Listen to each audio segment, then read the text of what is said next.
प्रेरक प्रसंग। अगर किसी एक काम में धैर्य के साथ आगे बढ़ते हैं तो सफलता ज़रूर मिलती है। शुरुआती असफलता से रास्ता नहीं बदलना चाहिए। सफलता उन्हीं लोगों को मिलती है जो लक्ष्य की ओर लगातार आगे बढ़ते रहते हैं। बार बार अपना रास्ता बदलने वाले लोग सफलता हासिल नहीं कर पाते। इस संदर्भ में एक लोक कथा प्रचलित है। कथा के अनुसार पुराने समय में एक किसान ने अपने खेत में फसल के बीज डाल दिए थे। अब वह बारिश का इंतज़ार कर रहा था। कई दिनों तक बारिश नहीं हुई तो किसान परेशान हो गया। बहुत सोचने के बाद किसान ने तय किया अब उसे अपने खेत में ही एक कुआं खोद लेना चाहिए। ये विचार आते ही उसने अगले दिन से ही खेत के एक कोने में कुआं खोदना शुरू किया।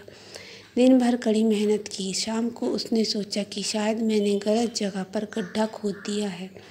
कल दूसरी जगह गड्ढा खोदूंगा तो शायद पानी निकल आए। अगले दिन किसान ने दूसरी जगह गड्ढा खोदना शुरू किया।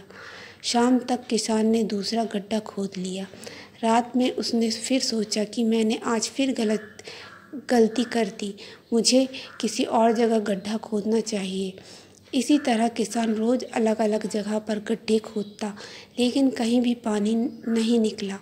एक दिन उसके खेत के इधर से संत निकल रहे थे। तभी उन्होंने खेत में बहुत सारे गड्ढे देखे तो उन्होंने पूछा कि भाई ये सब क्या है। किसान ने संत से कहा कि गुरुदेव, मैं खेत में कुआं खोद रहा हूँ, लेकिन मुझे समझ नहीं आ रहा कि खेत में कहाँ जल्दी पानी निकल आएगा, इसलिए मैंने ये गड्ढे खोदे। संत ने उससे कहा कि भाई, अगर तुम किसी एक ही जगह धैर्य के साथ गड्ढा खोदते और उसे ही कुआं का आकार दे देते तो शायद अब तक तुम्हें पानी मिल जाता, लेकिन तुमने अलग अलग जगह पर गड्ढे खोदे, यही गलती तुमने की। किसान को संत की बात समझ आ गई। अगले दिन में किसान ने एक ही गड्ढे को गहरा करना शुरू कर दिया। कुछ ही दिनों में उस गड्ढे में पानी निकल आया। उसने गड्ढे को कुआं का आकार दे दिया।